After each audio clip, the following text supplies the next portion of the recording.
Hey guys, welcome to Judge Jodi, Paxton Road's Premier League Player Ratings show. Joining me this evening to break down yesterday's performance against Brighton, we have Mr. Paxton Road TV himself, Spurs for life. How you doing? How are we? You good? I'm okay. I feel like I'm a lot better than you right now. Yeah, it could be, I don't know, it could be the old, the big C. Who knows? Oh, not that big C, by the way, but the old COVID C. I just want to get that out there. Yeah, not feeling the best. But okay. Spurs made me happy yesterday, so that's the main thing. Oh, it's been a while. Haven't had you on the show for season 2 yet. So I know. Back. I was ready. I was waiting. I was thinking, am I going to get the invite? Do I have to invite myself on? So I said, yeah, come on. So, yeah. Oh, well, thank you. I appreciate you being here. It's a pretty easy one, I think, for you to come to this week. So yeah, I hope so. It should be a pretty quick and snappy show, I think, this week. Yeah, let's do it. But what are your initial thoughts before we get into it about yesterday? I think you probably would have got through them over the last couple of days anyway, but anything to call out specifically for you? I said on the review show, I was very impressed with how Spurs played, given all the circumstances that we had. Obviously, last weekend's North London derby defeat. Then we had the game against Frankfurt. Didn't win that one.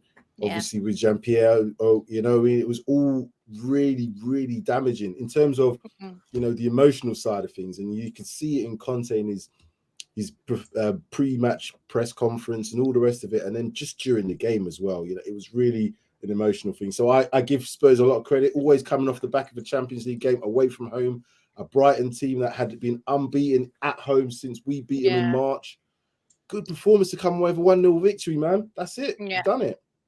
Yeah, definitely agree. I think Brighton is such a well-drilled team, like you said, they've played so well this season. I was really scared coming into this game. I think I said last week that I wasn't especially excited about it, but we did well, and I think you've covered everything around the whole the emotional side of things with Gian Piero, and then I think as well for me, and I think you touched on that as well, is I didn't know how the team were going to react based on that, coming from the Champions League game straight back into Saturday game against Brighton, kind of that mental, the bit bright lights of Champions League, and then coming straight back into, a Saturday performance against Brighton, who they know are going to probably test them. So yeah, I think given the circumstances and what they were up against, I think I agree. And yeah. Brighton, who come off the back of a 3-3 result against Liverpool. I know Liverpool obviously not the greatest at the moment, but at Anfield they're certainly a very strong team, and they played them off the park in that game. As I said, Brighton have proved us difficult in the past, and it's always that back off the Champions League game. It's always a tough thing, and away from home, yeah, man, you just got to grind out results. And anybody that thinks we didn't have to grind this one out is sadly mistaken. It was a tough game. It's a tough game.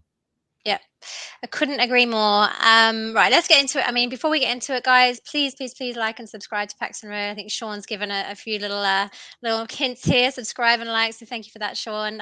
We appreciate everything that you guys have to say. And please, like Sean's done in the comments, please give us your ratings. Tell us how you felt the players performed. It's not just Sam and I today. It's all of you guys as well. We couldn't do this without you. So please put your ratings, what you think the guys deserve, in the chat, and we'll discuss that as well. So before we get into it, any last words at all, Sam, or should we just do it? Let's do it, Jodi. Let's do it. Let's get there. Right. So first of all, we're going to be rating Hugo Lloris. As always, what have we said? We've said a 6 and a 7. Okay, for me, a 7. I thought it was a good day for Hugo. Made 4 really, really great saves, I thought. And I think he held his own under Brighton's pressure. I think he's not been performing particularly great in recent weeks. He's got quite low scores from me in recent weeks, but I think for him from yesterday, I think he held his own with the rest of the defence. So I've given him a 7. But What do you think? Yeah, I Maybe I've said missed something there. no, not necessarily. I said 6 for me is I guess an average okay score for a team that's won. I don't think I think the saves he made, I think he should have made. You know, I've seen him make some Yeah, they weren't. worldies this season for us. They weren't, and I don't remember Brighton exactly breaking down a door. There was a couple of moments when he kicked the ball out of play and under a little bit of pressure, and then sometimes his distribution's always been a bit suspect for me. And I've just got that, you know, does he flap a little bit too much? I'm not confident always when crosses are coming in. Luckily for us, Brighton weren't putting in overly amount of crosses, but they were trying to get Danny Welbeck to get in the box and put a bit of pressure. So, yeah. 6 for a standard score for me. Yeah. Okay. Fair. Right. Let's keep cracking on because I'm going to keep this short and snappy today. Romero 7 and a 7. I think it was a much better day for Romero than we've kind of seen in recent weeks. I know obviously he's had that injury that he's been coming back from. I think he made some really nice tackles yesterday. I think he was kind of trying to make a bit of a nuisance of himself, but maybe not to the kind of levels that he typically is, but getting there, I think. I think he's coping well up against that Brighton squad. I think they're, like we said, they're a tough team. But yeah, I think for me, he's still struggling potentially with the injury. Maybe I just don't think he's back to his like phenomenal self. I think he's getting there, but he's not completely back to his Romero kind of old. From my perspective, but what do you think? You've given him a 7 as well. Yeah, 7 again. I think he was. I've given the back line probably the similar scores throughout. Maybe just giving the game away a little bit, but no, I thought in general I wasn't overly concerned with Brighton scoring, although they had more shots. I never thought they were clinical enough, and even when shots got through, we had Lloris and goal. As I said, he didn't make anything amazing. I think we defended well. I think we blocked well. I think Romero played slightly within himself, but that was a bit more of a controlled performance. He wasn't too rash. I don't remember him getting into too many RGs with Danny Welbeck, and you can get into that sort of thing with him. So again, I think it was a sound performance and a one that was good for a team that kept a clean sheet. Yep, fair. David Clark. Hi, David. Welcome back, my friends. Lovely to see you here. Romero 7 mainly for bringing the ball over the halfway line. Yeah, and he did. Yeah. He did. And hello, my friend. You've given us scores for everybody. So that's amazing. So you're saying Romero an 8. Yeah. Okay. Romero really impressed you yesterday. Tell us why. Tell us why in the comments. We'd love to know. Cool. So let's keep cracking on. We've got Eric Dier, a 7 and a 7. So I think, back line. I think it's pretty similar scores all round for both of us here. What do you think? I'll let you go first on this one, Sam. Yeah, as I said, backline that kept a clean sheet. You can't really knock that. You know, as I said, it wasn't a case of they were having to draw up the bridge, as they say. Batten down the hatches, all the rest of those cliches that you come with. I think Dier had been a bit of a doubt going into this game for me. I saw him obviously come off limping in that game. Off the coach and that, and I thought, what's going to happen? But he was assured, does what Dier does, solid. I think he just commands that back line. I do have a little bit of concern though that he's played every single minute of every single game. Even when he came off against Frankfurt, we thought he might be a doubt. He still played all the game. This one, it means he's going to play again next week? I think so. Yeah, that's what I just want to know. Is Dier got a replacement? Potential long lead might be one, but we'll see. But yeah, solid performance. Nothing over the top. Yeah. No, I agree. And that's pretty much what, holding the back line is kind of what he does. And he does it really well. And that's kind of what I was saying for the 7. I think it was a better day for him than kind of the previous game. I think he did well. I think some important tackles, and clearances, like the stats have said. And, I think he really coped well with the press as well. And I think the second half particularly, I noticed that he kind of picked up there. So solid 7 for Dier, and I think people are agreeing with us. NS Sports TV, thank you for being back, my friend. Dier gets a 7. David Clark is saying a 7 as well, and Lloyd, welcome back, Lloyd. Hi. Lloyd, not seen him for a while. Oh no, Lloyd's always here. I was quite pleased with the Brighton's performance. Yeah, it was a step up. Definitely agree with you. Cool. Right, let us move on to Ben Davies. Ben Davies is back, 7 and a 7 again.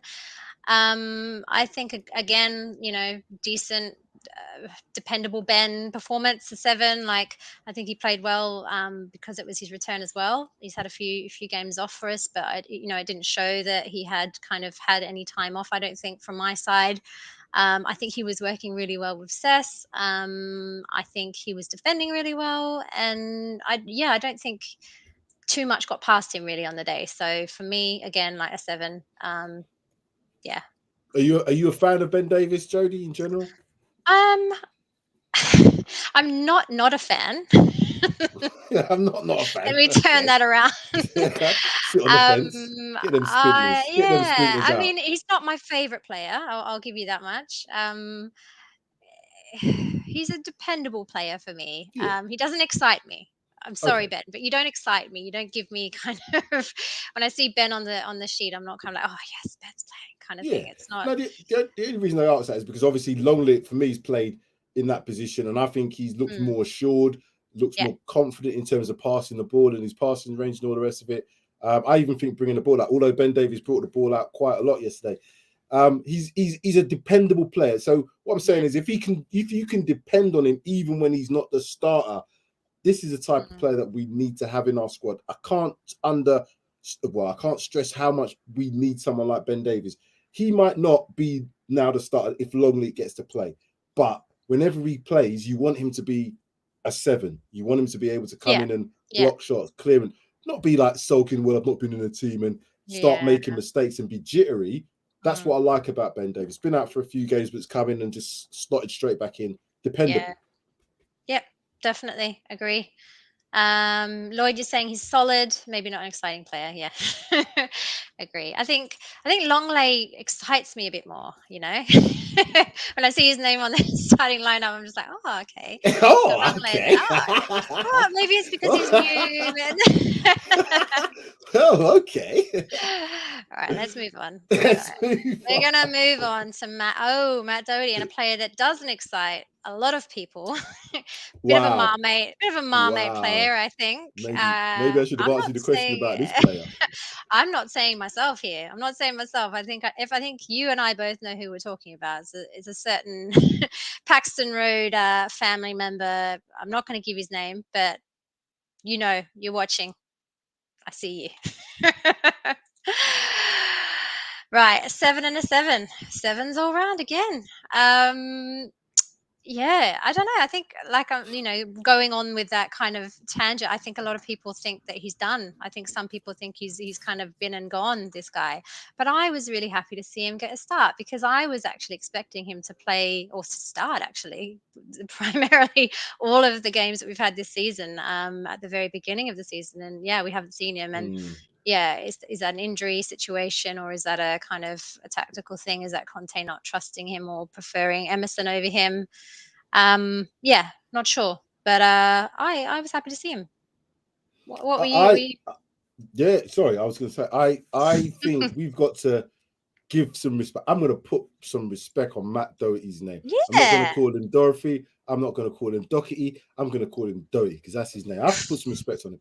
The guy's gone through a bad injury. We know the back end of last season he was very I'll say very good for us. Really good. He was really good. Popping up his assists, getting goals as well. Yep. Then comes out the side because of injury. Then can't get back in. Then gets questioned in a press conference by Conte in a sense, but again maybe taking a little bit out of context. So he's had it, and he's not the most confident of players, and he's come into this game, and he's done more from an attacking perspective than bloody Emerson Royston all his Spurs career. I just don't understand. You've got to see more. Now he made a couple of position errors. There was a couple of little moments where confidence wasn't great. But what I did see from him, he made that block when it mattered. He got forward when he mattered. He was in the box. He was on the back of the box, and he was there. He was in that attacking sense. There. He was where he needed to be, right? Yeah. Exactly. Yeah. Now, I'm not saying he's our best option, because I think we've got better options potentially. But again, he's another player like Ben Davies. If you can depend on him after what he's gone through and what's been said about him, I'm having him all day long. I'm having him. And it was a good. Like, I agree, it was a good day. I think there were a lot of people were not keen seeing him start yesterday, but I was happy to see him, to be honest. I think that final block, I think, to deny Trossard at the end just shows that he's in the right places at the right time, 100%. and yeah, I'm all for it. So you're getting a 7. You're getting a 7, Doherty. Dino Dinosaur, welcome back. Did Matthew run over Mike's pet cat or something? Oh, you know who I'm talking about. We all know. Mike the Hotspur hustler. Right. Lloyd, what are we saying? We haven't got Sid singing for us tonight. Care to fill in? Oh, I don't know if you want to hear me sing right now. Definitely not hearing me singing this voice. Sid's got better pipes than everybody, I think, in this crowd. I think we all know it. We all know it. But thanks for the suggestion. I might might get on that. All right, let's move on. Ryan Sessegnon. Oh, an 8 and a 7.5. I think I'll let you go first on this one, Sam. Yeah, I said that the back line were pretty solid throughout. I thought this is probably one of his best performances to date, certainly this season anyway, from Ryan Sessegnon. He's under pressure, obviously, from Ivan Perisic being there. He's learning from him. You can see that he's learning from him. He's obviously been talked about by Conte. He trusts him. So we need these players. He's not necessarily going to be the star every week if Ivan Perisic is there. But we know that Ivan Perisic being 33 is not going to play every single minute of every single game. So what you need is someone that can come in and just take it as if he wasn't even there. And I thought his performance going forward and defensively was sound. So an 8 for me. Really good game. Yeah. No, I agree. I've given him a 7.5. I think just because I think he does lose his patience a little bit.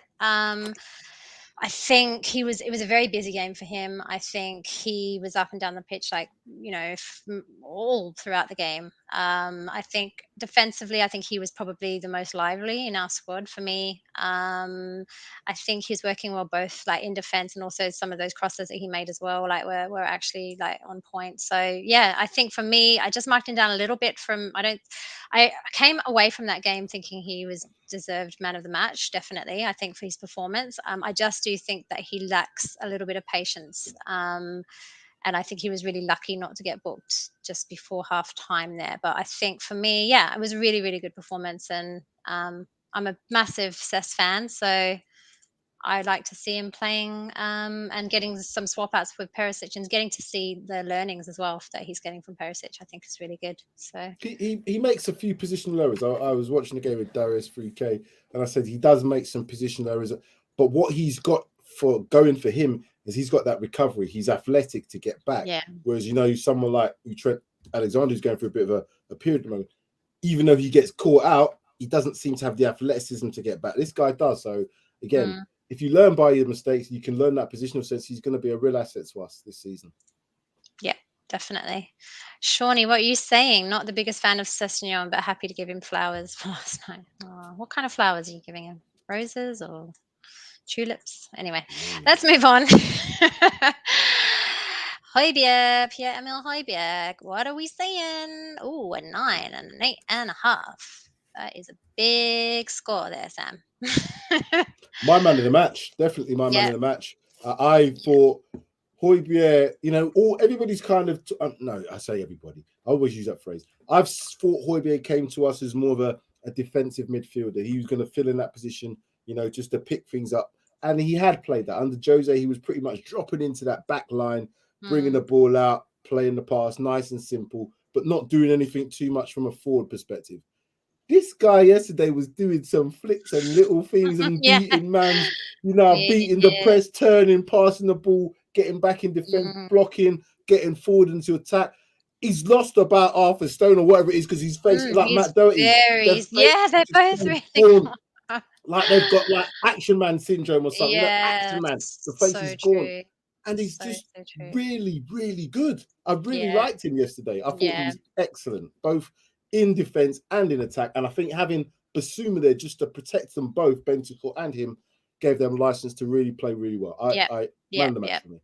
Yeah, no, I agree. I think the formation definitely helped out, I think, a lot yesterday for that, giving him the freedom to do what he does best. And he's just so important for us. He's just so important. Like the way he gets up and down the pitch for us, like you said, like he just doesn't get the credit he deserves, I don't think, like half the time. He does so much work for us. Like he really is, like you said, action man, I think.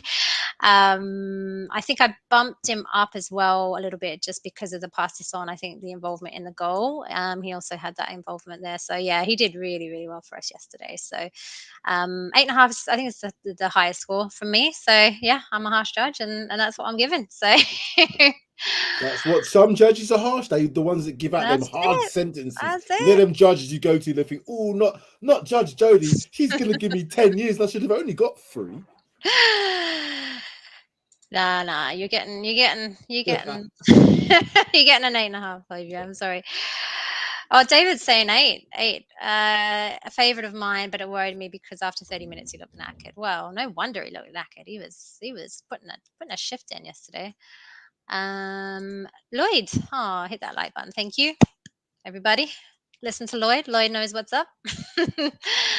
Between Sessegnon and Højbjerg for man of the match for me, yeah, love Pierre's drag backs to get away from opponents from last night and Tuesday. Yeah, that's the other call out I think for me. And I'm not talking about Tuesday much, but he Tuesday night, like this guy was on fire on Tuesday as well. But anyway, let us move on. Let's move on to Rodrigo Bentancur. 8 and 8. We're really kind of matching today, Sam. What I am I reckon you saying? saw my scores before now. I'm joking. Nah. I'm joking. Well, for me, he's obviously another really important player for us. Yeah. I think that lovely shot at goal. Like he's making some shots lately, isn't he? I think more attempts at goal. I think I love seeing this part of the game for him. I love seeing him be able to kind of get the freedom that he can to kind of get close to goal and do make attempts like that. I think he was working really closely with Doherty and working really well together. And I think just a really good day from him as well. Like nothing really to fault, I don't think, from a Bentancur perspective from my side. What you saying? Yeah, I really, really like this player. The more I see him, the more I like him. I think even in that little bit more of an advanced position that he's taken up, he really works hard. He's the one, if you watch the games, and I've watched him live as well, being at the stadium this season, he's the one that almost initiates the press for us from the front. So even he'll run past Harry Kane sometimes to initiate a press. What I've also noticed, he's got a real turn of pace. He's got a brilliant engine, and he can get away from players. Dare I say it, he's probably the closest thing I've seen to Moussa Dembele that we've had. He's press resistant. He can. The only thing I would say, he loses concentration every now and again, and he'll do a silly thing like just give the ball away, and you think, what's he done that for? And he does that a few times. But then, if you take that out of his game, he's been really consistent this season, and I think he deserves an 8. Yep. No, I agree with you. I think a lot of people are saying 7s here, but David's saying a 9. So I think that kind of, I think an 8's pretty warranted. And it depends on what people's scale is, I think. But for me, like one of the best players on the day for me. Cool. Let's move on to Bissouma. He got a start. He got freed. We've got Biss.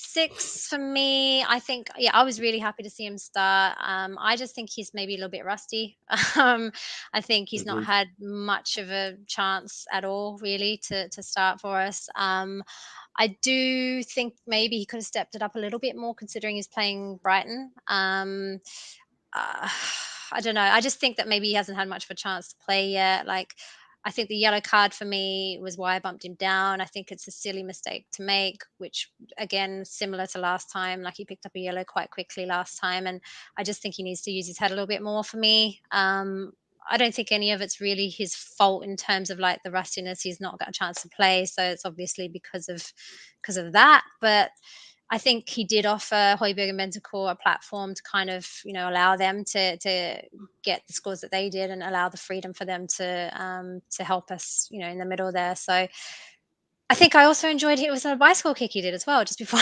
time. That little flick that he did, I enjoyed that. So maybe I could have bumped him up a little bit for that. But yeah, I just think more time for him and maybe some more decision making is needed. But happy to see him start. And yeah, I just want to see more of him really. So Yeah, well, here's my take on Basuma. If I really look at this score that I've given him, it's probably a little bit more bias in there because I really like this player. Had I been looking at it from a Brighton perspective, I don't think it would have been his best game. But I'm looking at it from a perspective of this guy. I think has got the potential. I think when he was he's got more than potential for me. When he was at Brighton, I think I'm only surmising. I think Graham Potter gave him a bit more license because he was probably the best player there.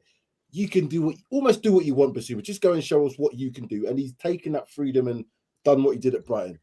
As we know, in a Conte system, it's very rigid. It's very regimented. It's like you need to be there at this second. If you're not, and you need to be at this angle. If you're not, and that's how Conte is. That's why he's not starting. And this is why he's not starting. This is why he sometimes plays within himself and hasn't got that freedom. So he's probably a bit more.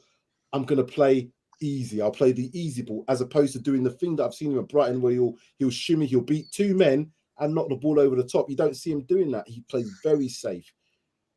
But what I'm saying is, if he gets more and more opportunities and more confidence, I think he didn't give the ball away too much yesterday. I don't think he did a lot wrong. His yellow card again maybe hampered him slightly, and he got taken off because of that. So yeah, maybe a little bit biased, but no bias, Sam. I tried.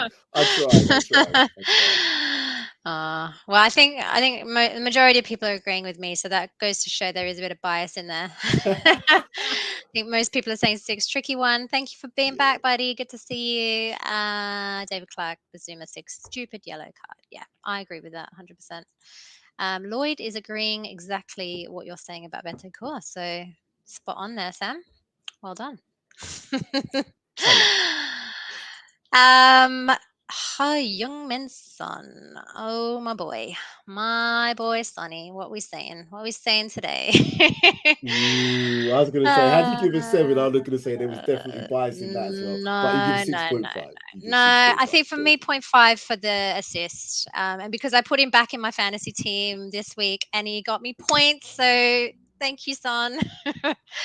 I think it was a better day, but it wasn't great. Like it wasn't he had some nice chances, I think. Obviously picked up the assist. I think the corners have been improving. Like I think last season I was quite impressed with some of his corners, but then not impressed because I think some of them have been dodgy. But I think since having, Gian, the set piece coach in, I think maybe he's been learning a lot more. So I do think they have been improving. I think there's some shaky moments for him. He's not up to his usual standards, but yeah, 6.5. I think he's getting the assist and could have been better. I don't know. I think we all look and agree that Son's not at the level that we've seen from him from last season and in previous seasons. At this moment in time, we have to give him time, I guess. I also think that Son's very emotional as a player. He runs off emotions. When he does score, he then seems to go on a bit of a run. He goes on the spurts, and when he's not scoring, he kind of doesn't have much in the game. He doesn't contribute as much because his defending's not great in terms of where he positions sense. We've seen that he overhits passes when he's trying to assist. For me, I think emotionally, the death of Jean-Pierre probably hit him the most because he seemed to be probably the closest of all the players. And we've seen the celebration when he came off the bench and scored. He was hugging for about 30 seconds, maybe a minute. So again, we have to take things into context. Was it just a case of Son just needed to get through this game? I think he's going to be back to his better self, hopefully sooner rather than later, but he's not quite at the races yet. Yeah. And I don't know, and I don't want to, like I said, don't want to get too much into the midweek games and stuff because it's not about that here. But potentially, like for me, and you guys probably spoke about it on review shows and stuff. I don't know, but from my perspective, like maybe they knew about the illness and that's why they were having such trouble midweek. Because I know Son had some tricky issues there with just not being able to finish and everything. Like you said, emotionally, I think it's probably definitely hit him. And I guess Harry as well after that interview last night we saw. So, yeah, hopefully, I mean, it's on. He'll get back to it. And I know I keep saying that, but I have no doubt that he's gonna start firing again very soon. So, agreed. Right, Harry Kane. What are we saying about Mr. Harry Kane? A 7 and a 7. I'll let you go first this time, and then I'll. Well, Harry Kane, it's a strange one. He's he's another player that you expect more from. How many goals he got this season? Is it 8? I think he might have 8 goals so far. Somebody put it in the chat to just let us know. It's not a lot. But he's still scoring goals, though. What I'm saying, Jody, is he's still scoring goals, but his contribution in terms of his all-round game. Last season, I see him when he had that season when he was like 20 odd goals and nearly 20 odd assists, and it was like whatever it was, close to De Bruyne's record. Even his passing has just been a little bit off. But when you want someone to step up, we know he's missed 1 penalty this season, but he doesn't usually miss penalties, does he? You know what I mean? He's not the sort of person that's going to miss penalties. So you're always going to want him in your team for that. He always seems to pop up in the right place as well. That ball came in, he popped up, his head was there, and it was like Harry Kane, winning goal. That's why he got a 7 for me, because he popped up with the winning goal. David Clark, you're basically just... No, sorry, I didn't even see that until then. Nah, I agree. That's why I gave him a 7 as well. You can't. Yeah. He would have probably got a 6 for me had he not scored, but he popped up with a winning goal. Yeah. Tricky one. You're saying bumps him up to 6.5. Yeah, I think a 7. From me, I think it's like you've said, like not his finest day. He's not really on form. I think he picked up a yellow as well, and that's kind of why I marked him down. It could have been a bit of harshness there from the ref, I think, but he did pick up a yellow, and that's the second yellow I think he's got in the last couple of weeks now. But yeah, the header from Son, and I think it just shows how lethal kind of Harry Kane is for us, and that he's in the right spot at the right time. He can just get a goal for us in times when we need them, and he just pops up like that. So yeah, we rely on him and Son too much, and I think that needs to change a lot. We've been saying that for years and years now, I think. But I think the other player that we rely on a lot, and it's become apparent now, is Kulusevski. We don't seem to have as much creativity without him in the team. So he's another player, along with Son. Yes, if all 3 of those players are on fire, can you imagine what front line we're going to have? So that's it. That's all you got to think. And they work so well together, those 3. And I think, definitely. I think it's just the fact that we've just not had them all gelling together yet this season. So once that happens, you got to watch out, guys. Watch out, Arsenal. I know you guys won today, but Jody, don't start that. Let's not start that. I'm keeping quiet now. I'm saying nothing. Shawnee, all my ratings above this good result in the back line midfield, even though Son and Kane made and scored the goal, hence the scores. Yeah. What did you say, Phil? Let me just what did you give Kane? A 7, yeah. And so 6.5 for Son. All right, you're agreeing. We're channeling each other there, Sean. Hold on a minute. I've just noticed something. Have you noticed something? Have I noticed something? Have I done something? What's up? What does that say in terms of just the name on there? Oh, it says Sean, isn't it? I'm not having this. I'm gone. Oh no! I'm out of here. I'm out of here, people. She's calling me Sean, and I'm not even sure. I'm so sorry. I'm so sorry, guys. I'm so sorry. I just noticed it. That's all. I just thought, what's going on? Oh, mate. That's my bad. I'm sorry about that. I haven't noticed it for the whole of the show. You know what I mean? So I must be doing the others. The others have got your name on there. Don't you worry. And Sean again. Sean, well, you've heard your name. You can see your name up in lights. Kane, harsh yellow based on what happened at Cashman. Okay, yeah. Cashman engraved today. Yes, definitely. Right. David, some more comments we got here. Referee isn't good enough to my old Sunday morning. Right. I don't have anything for the subs here. I know you sent subs through. Is there anything you wanted to say? Because I didn't think, from my perspective, there's too much to say. But did you have anything you wanted to say about them? No. The only thing I'll say about the subs, I said it on the review show, is I think Conte made the subs at the right time, in my opinion. Brought on the right subs because Perisic was able to be a bit more defensive, but also had the attack going forward. He took Basuma off when he needed to come off, protected him with the yellow card. Skip was in the middle. He changed the shape as well when Richarlison came off. So all the things were done, but they didn't play enough minutes to really have much of an impact. But what they did because we kept a clean sheet and we won the game. Yeah. No, I agree with that. I think you're truly right. I think the subs have been a bit of a controversial topic this season with Conte. So yeah, I think it was good to see a switch up of formation and a switch up of the substitutions and everything in this game. So hopefully that's kind of a sign of things to come from Conte as well. So, and the only thing I'll say, just if he was going to give a mark to the manager, I would say I'm going to give Conte a 9 for this one.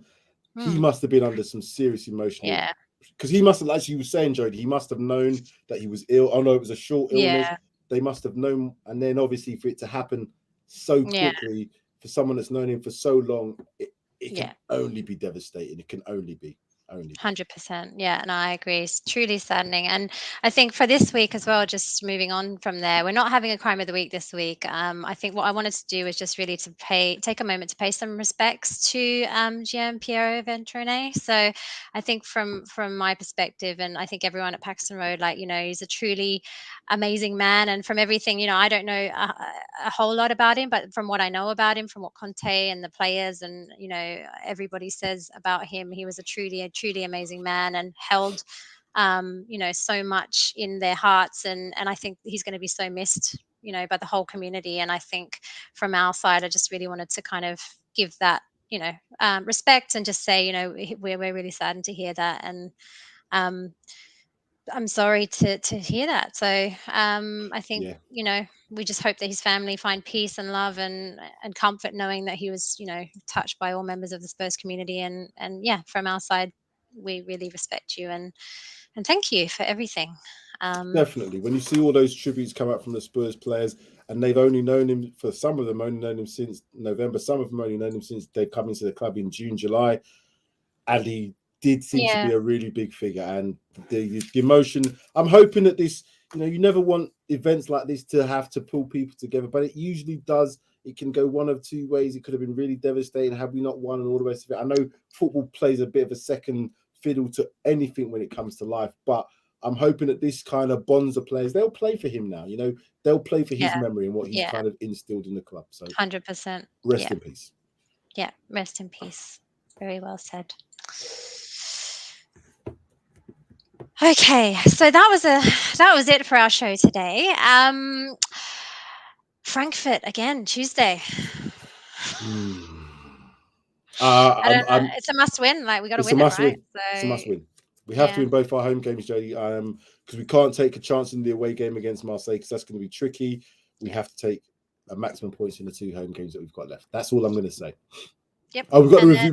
We've got that preview show on Tuesday and then a reaction show on Wednesday. Sorry, that's it. I mean, then we got Everton on Saturday as well. So again, I think it's probably another must win. Well, not a must win in terms of Premier League, but I think from every game's a must win from my perspective, because I feel like we've got to get as many points on the board before the World Cup as we can, and that's coming up very quickly now. So I just really hope the crowd could get behind the guys, whoever's going. Are you going to be there on Saturday?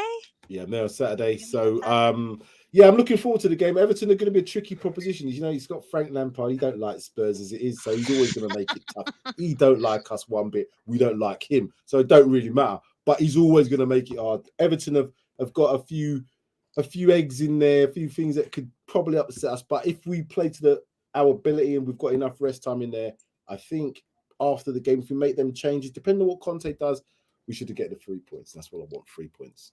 Yeah, no, I don't think we've got any trouble at Everton. I think mine's just, all eyes on Tuesday for now. Get one game at a time and try and make sure we win that, and hope the crowd's against there for the team and shows up, because I felt like, I don't want to get into this afternoon's match too much, but I felt like the certain home team's crowd was not really that loud and there for them. So I feel like, Spurs guys, if you're going to be there on Tuesday and on Saturday, just show up for our team and just make a lot of noise and be the 12th man for the team. But you've already mentioned, so we've got reviews and preview shows this week. So anything more that you wanted to say? Talking points will be tomorrow. So back probably again? Talking about tomorrow. We'll probably touch on, obviously the events that's happened over the last week. I think that might be a good talking point to see how that may affect the team going forward. Is this a bonding that's going to bring the players together, or are we going to see any more like, I hope we don't, because obviously we won the game yesterday, but you don't know whether this can have an effect going forward on the players and the manager himself, but I'm hoping not. Definitely. So, guys, make sure you check that out tomorrow night. That's going to be a good one. And all the other things that Paxton's got on this week. I'll be back again. I might not be back next week. It's my birthday next week, but we'll see. I'll be back again very soon. But guys, enjoy the week. And yeah, enjoy Tuesday night and have a really safe week. I really hope to see you guys very soon. I think the only thing I've got to say really is come on, you Spurs.